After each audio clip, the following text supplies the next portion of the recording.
Assalamualaikum. Bintang kelas hadir lagi. Kali ini saya akan melanjutkan membahas buku matematika kelas 9 bab bangun ruang sisi lengkung.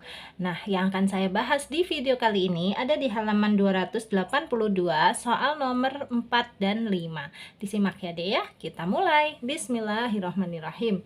Nomor 4. Tantangan. Gambar di samping merupakan suatu magnet silinder. Alas dari magnet tersebut dibentuk dari dua lingkaran yang sepusat.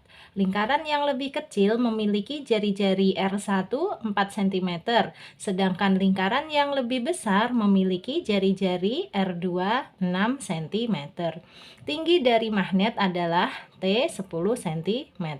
Tentukan yang A, luas permukaan magnet, dan yang B, volume magnet. Sebenarnya deh, untuk menjawab soal nomor 4 ini paling gampang malah yang B dulu, volume magnet. Nanti volume magnet itu dihitung dengan cara menghitung volume silinder yang besar atau tabung yang besar dikurangi dengan volume silinder tabung yang kecil ya. Silinder sama tabung sama lah ya. Pokoknya volume tabung yang besar kurangi aja dengan volume tabung yang kecil. Ini untuk volume magnet, tapi ini nanti yang B. Nah, sekarang kita menghitung luas permukaannya dulu ya. Kalau menghitung luas permukaan, ada baiknya ini kita buat jaring-jaringnya. Nanti akan lebih mudah untuk dipahami. Nih, Kak Sari gambarin kayak gini. Nih dek, nah kalau magnetnya itu kita bongkar, nanti akan ada dua macam bentuk jaring-jaring yang seperti ini. Yang pertama yang atas ini, lingkaran yang besar, terus ada tengahnya lagi lingkaran yang kecil.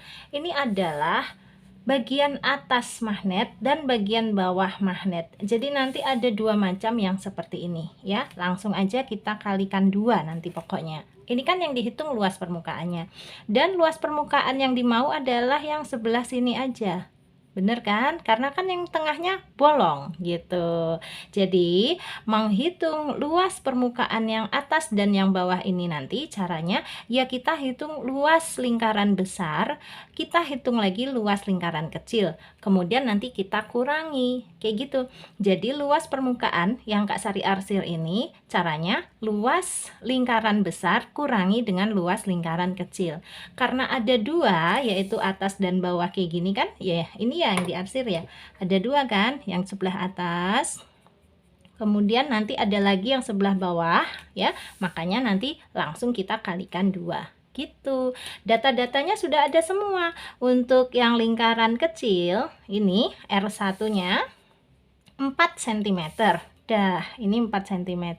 Untuk lingkaran yang besar, nah, sampai ke sini juga sudah ada, yaitu 6 cm. Gampang, tinggal menghitung luasnya aja. Terus nanti dikurangi. Langsung ya, kita hitung ya. Nah, gini, berarti luas permukaan yang ini ya, luas permukaannya sama dengan luas lingkaran besar, Kak Sari tulis LB, dikurangi dengan luas lingkaran kecil. Oke, sama dengan luas lingkaran yang besar, rumusnya adalah pi R kuadrat. Pi R kuadrat. Tetapi R-nya menggunakan jari-jari yang besar, jadi RB. Dikurangi luas lingkaran yang kecil itu juga pi R kuadrat. Kan rumus luas lingkaran memang pi R kuadrat. Tapi jari-jarinya di sini menggunakan jari-jari yang kecil, jadi RK. Nah, kalau mau menghitung, ini pi-nya enaknya kita keluarkan aja ya. Oh iya, langsung dikali 2. Untung ingat nih, ada kali 2. Oke, kali 2 ya. Nah, sekarang ini pi-nya boleh kita keluarkan nih, Dek. Pi-nya dikeluarkan, terus RB kuadrat ya, RB kuadrat kurangi aja dengan RK kuadrat. Dan ingat nanti tetap dikali 2.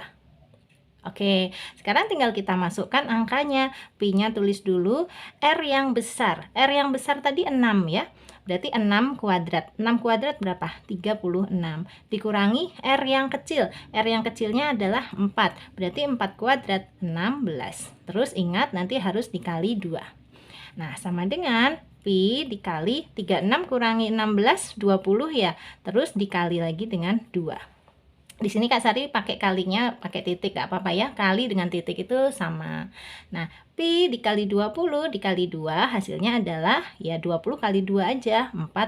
Terus ada pi-nya. Ini luas permukaan yang sisi atas dan yang sisi bawah ya. Sudah dua-duanya ini, yang atas dan yang bawah. Satuannya cm persegi. Kalau kalian disuruh menggunakan nilai pi-nya harus diganti dengan angka atau bilangan, kalian kalikan 40 dengan 3,14. Kak Sari sengaja pi-nya tetap dalam bentuk pi begini, lebih simple ya. Nah, sekarang untuk luas permukaan yang selimutnya. Selimut magnet ya, magnetnya tadi berbentuk tabung atau silinder. Nah, caranya kalau luas permukaan, berarti kan luas permukaan yang besar ini dikurangi dengan luas permukaan yang di dalam, yang kecil ini. Ya, berarti rumusnya sama ya, kita tulis di sini. Luas permukaan yang besar itu rumusnya adalah 2 pi r dikali dengan T-nya. Ini nanti untuk yang besar, tapi R-nya pakai R yang besar. Dari sini 2 pi r itu ya, panjangnya persegi panjang ini. Kan selimut tabung itu kalau dibuka menjadi sebuah persegi panjang. Terus yang kecil, yang di dalamnya ini juga kalau dibuka menjadi sebuah persegi panjang. Nah, dari sini ke sini ya 2 pi r juga, tetapi R-nya yang R kecil dikali dengan tingginya ini sama dengan tingginya yang di sini, kan tinggi tabungnya sama ya. Jadi udah gini aja, 2 pi r b nanti dikali tinggi, terus dikurangi, kok dikurangi malah ditambah 2 pi r k juga dikali T. Kenapa ditambah Kak? Oke, kita bayangin yuk, kita logika. Ini kan tabung, luas selimut yang luar jelas ada. Terus kalau dia tengah-tengahnya ini bolong kayak gini deh, berarti kan ada luas permukaan yang dalamnya juga. Enaknya nih kalau kita masukkan jari kita atau tangan kita, kan kita bisa menyentuh permukaan dalamnya. Bener kan? Berarti luas permukaannya itu ada dua macam, yang bagian luar dan yang bagian dalam. Kan dia bolong gitu ya, jadi harus ditambah. Nah, artinya luas permukaannya itu lebih karena dia dalamnya bolong ya.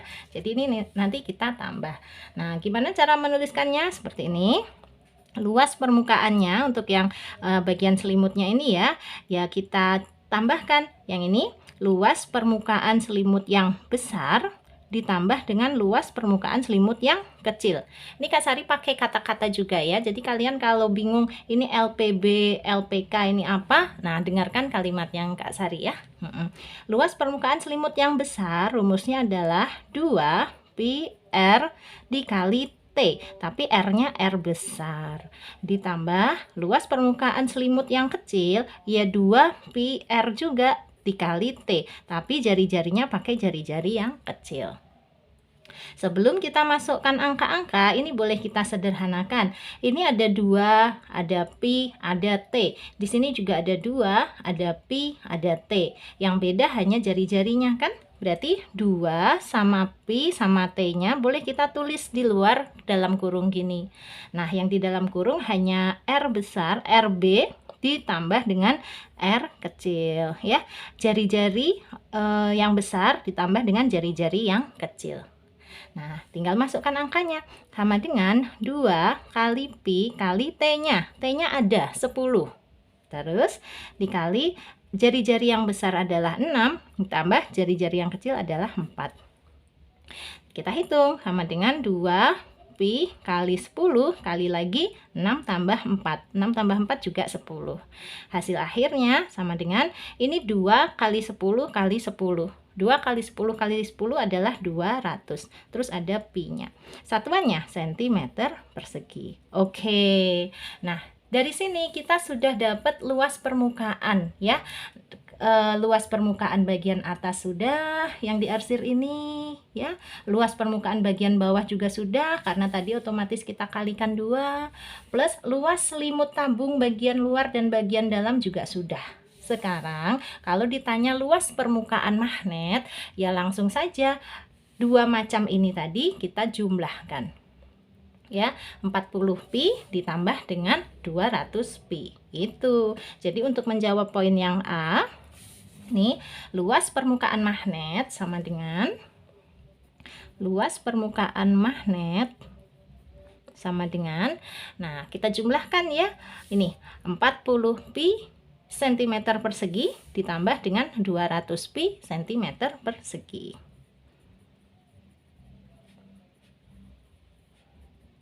Oke, hasilnya adalah 40 tambah 200 saja, yaitu 240 pi. Satuannya tetap cm persegi. Ini dia deh untuk menjawab soal yang A. Lagi-lagi Kak Sari tekankan, bagi kalian yang diharuskan menggunakan pi 3,14 atau 22/7, ini bisa kalian rubah. Kalau Kak Sari sih menyarankan udah ketemu 240 pi gini, tinggal 240 kali aja dengan 3,14. Memang nanti hasilnya juga akan koma-koma gitu ya. Fleksibel aja ya dek ya. Kak Sari kan menerangkan kayak gini, pi-nya tetap dalam bentuk pi supaya banyak yang paham. Kalau nanti belum udah pakai koma-koma gitu, kalian pasti males karena pusing, bener nggak? Mudah-mudahan Kak Sari salah ya, kalian rajin semua kok. Memang di beberapa soal itu tidak mengharuskan pi-nya dirubah, jadi tetap dalam bentuk pi gini ini boleh ya. Tetapi kalau guru kelas kalian memaksa harus dalam bentuk bilangan semua, tidak ada pi-nya lagi, ya udah nurut aja kayak gitu. Oke, nurut itu lebih baik. Lanjut sekarang ke yang B, volume magnet. Kalau volume magnet seperti yang Kak Sari jelaskan di awal tadi, gampang. Tinggal volume silinder yang besar atau tabung yang besar, kurangi aja dengan volume tabung yang kecil. Selesai. Kita masukkan rumusnya ya. Ini dia untuk yang B, volume magnet ya sama dengan volume yang besar kurangi volume yang kecil. Masukkan rumusnya, volume yang besar itu maksudnya volume tabung yang besar. Volume tabung adalah pi R kuadrat kali T. Tentu saja jari-jarinya ini gunakan jari-jari yang besar. Dikurangi dengan volume tabung yang kecil, juga pi R kuadrat T. Tetapi gunakan R-nya adalah R yang kecil. Nah, lagi kita sederhanakan dulu sebelum masukin angka-angkanya. Ini ada pi, ada T. Di sini juga ada pi, di sini ada T. Berarti pi sama T-nya boleh dikeluarkan kayak gini. Nah, yang di dalam kurung hanya RB kuadrat kurangi RK kuadrat gitu. Kurangi RK kuadrat. Sehingga nih kita masukkan angkanya, pi-nya tetap pi, T-nya adalah 10 dikali R besar dikuadratkan. R besar tadi 6 ya, berarti 6 kuadrat 36 dikurangi jari-jari yang kecil. Jari-jari yang kecilnya ini 4, berarti 4 dikuadratkan 16. Sama dengan pi kali 10 kali 36 kurangi 16 adalah 20. Nah, hasilnya adalah 10 kali 20 kan 200, berarti 200 pi. Nah, satuannya, satuan volume, cm pangkat 3. Selesai. Ini bagian B-nya, lebih ringkas daripada bagian yang A. Anyway, pokoknya nomor 4 selesai. Sekarang kita lanjut ke soal nomor 5. Nomor 5, irisan tabung.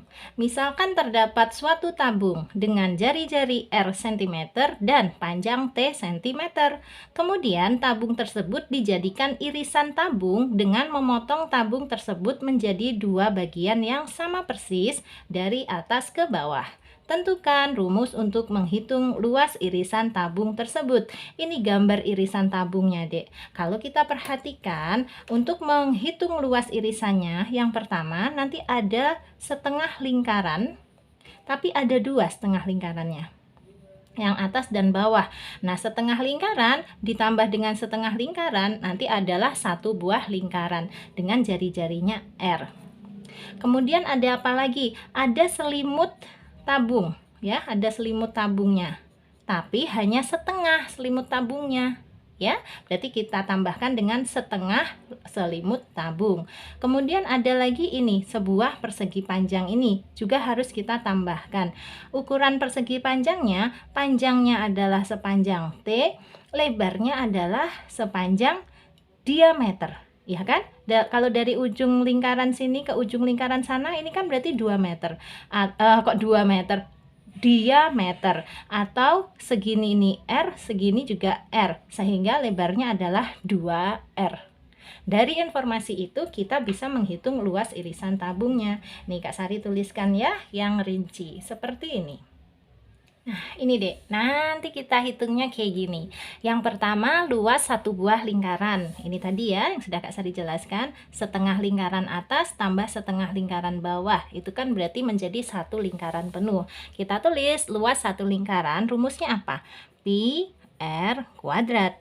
Gitu aja. Terus yang kedua, luas setengah selimut tabung. Kalian ingat rumus menghitung luas selimut tabung adalah apa? 2 pi RT, ya kan? Karena ini hanya setengah, berarti ya kita kalikan setengah. Setengah kali 2 pi RT. Nah, sama dengan ini setengah dikali 2 jadinya 1 ya. Berarti tersisa pi RT saja. Pi RT. Yang kita ambil yang ini ya, Dek. Ini juga. Terus satu lagi, luas persegi panjang. Luas persegi panjang tadi ya, panjangnya adalah T, lebarnya adalah 2R. Berarti luas persegi panjang itu kan panjang kali lebar. Ya, T kali 2R. Atau 2-nya boleh ditulis dulu. 2 kali T kali R. Nah, ini tiga macam ini kita jumlah, jadinya luas irisan tabung, yaitu pi R kuadrat. Kak Sari tulisnya di bawah sini ya. Atau di samping, cukup nggak ya? Cukup. Ini ya, pi R kuadrat, ditambah lagi dengan pi RT, ditambah lagi dengan 2T kali R, atau 2R. 2TR. Nah, ini kalau mau disederhanakan boleh caranya. Di sini ada pi, di sini ada pi, ya kan? Di sini ada R, R-nya malah kuadrat, di sini juga ada R. Nah, berarti yang kita ambil yang sama aja, pi sama R. Gini, pi kali R, pi R-nya di luar. Terus yang di dalam, karena ini R kuadrat, kita tulis di sini R. Karena di sini T, kita tulis tambah T. Terus ditambah dengan 2TR. 2TR itu boleh ditulis 2RT. Karena di sini kan duluan R-nya semua baru T ya. Makanya ini juga boleh kita balik. 2TR menjadi 2RT.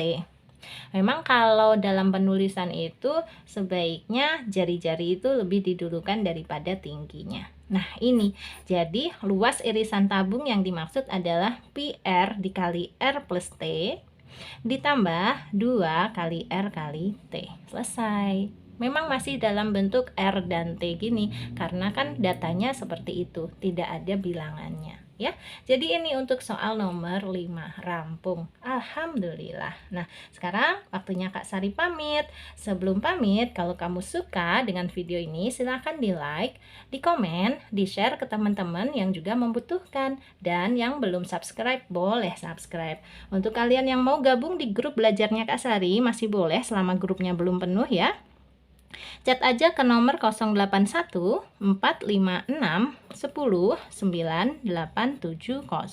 Nah, ini grup matematika SMP. Meskipun kalian sekarang sudah kelas 9, sebentar lagi lulus, tapi masih boleh gabung di grup belajarnya Kak Sari ya. Nanti meninggalkan grupnya kalau sudah lulus SMP kayak gitu. Silahkan Kak Sari tunggu. Oke, pamit ya, sampai ketemu lagi. Assalamualaikum warahmatullahi wabarakatuh.